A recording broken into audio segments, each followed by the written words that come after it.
श्रीमद्कुंज विहारिणे नमः। श्री स्वामी हरिदासो विजयतीर्थराम। हम सर्वतो भावेन यदि श्री युगल किशोर के हो जावें तो उनका सब कुछ अपना स्वतः ही हो जाता है। हमारा उन पर अधिकार है ही। हम ही भूले हैं, वे नहीं भूले। सत्य कहें तब न तो कुछ अपने पास होने का अभिमान होगा और न कुछ न होने का कोई दुख। चिंतन की धारा बदल जाती है। प्राण धन के अतिरिक्त कुछ सुहाता नहीं है। इस संसार में कैसा सुख, कैसा दुख, यहां से हमारा लेना देना क्या? अजी हम में ऐसी पात्रता योग्यता कहां? और पात्रता योग्यता से उन्हें पाया किसने है? जिसने भी पाया है उनका होकर पाया है, उनकी कृपा से पाया है। मेरे तो गिरधर गोपाल दूसरो न कोई। किंतु यह बात समझ में कैसे आवे? भैया, किसी का विवाह पंडित जी के साथ हो जावे तो वह स्त्री उसी दिन से बन गई पंडिताइन, चाहे उसे शास्त्र ज्ञान ना हो।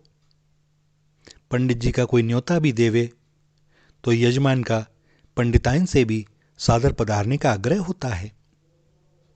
किसी स्त्री का विवाह सेठ जी से हो जाए, हो गई उसी दिन से सेठानी, चाहे उसकी विवाह पूर्व की निजी संपत्ति रत्ती भर भी ना हो। किंतु अब सेठ जी की तिजोरी की चाबी उसके पास भी। ठाकुर जिनके प्राणधन हैं वे हैं ठकुराइन। अब विचार करें कि पंडित जी किसी को किसी कार्य के लिए मना कर दें, व सेठ जी किसी कर्मचारी को वेतन के अतिरिक्त मांगने पर भी कुछ न देना चाह रहे हों, और वह व्यक्ति पंडिताइन सेठानी जी की शरण ले ले, तो उसका कार्य होना अवश्यंभावी है। ऐसे ही ठाकुर जी यदा कदा हिसाब किताब भी रखते हैं कि जीव ने क्या किया, पूर्व कर्म क्या है, आचरण चरित्र कैसा है।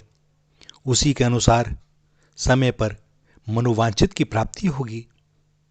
किंतु वही जीव यदि ठकुरानी श्री किशोरी जी की शरण ले लेता है तो जो मन वचन कर्म से स्वयं उनकी शरण हो जाता है, वह भी शरणदाता हो जाता है। ऐसे ही एकमात्र उनके आश्रित शरणागत हो गए तो सारा योग क्षेम का, कल्याण का भार उन पर ही। चाह गई चिंता मिटी मनवा बेपरवाह, जाको कछु न चाहिए सोई शहंशाह। और किसी शायर ने लिखा है, मानो ब्रज रसिकों का ही वर्णन किया है। आप ये ना सोचें ये शायरी कहाँ से आ गई। भैया इस दास का तो यही मानना है कि जो भी अच्छी चीज है वह सब सत्य तो यह है कि उनके लिए ही लिखी जाती है। हमें भ्रम होता है यह जागतिक सांसारिक प्राणियों के लिए है, उनकी बात है। उनकी बात कैसे हो सकती है? यदि शब्द ब्रह्म है तो कोई भी शब्द जो रचा जाता है वह उन्हीं की ओर इंगित करता है। हमारे समझने की भूल है, हमारी आंख के पर्दे की बात है। बुद्धि क्योंकि संसार में ही लगी रहती है तो उन शब्दों का अर्थ भी संसारिक लगाती है। अन्यथा कभी आप देखना, जब भी कोई अच्छी शायरी होगी वह कहीं ना कहीं उसके सारे शब्द उन्हीं की ओर इंगित कर रहे होंगे। सो यह तो बात हुई अपनी मानने की।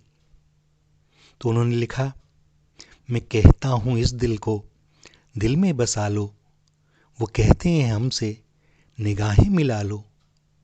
निगाहों को मालूम क्या दिल की हालत, निगाहों निगाहों में क्या बात होगी।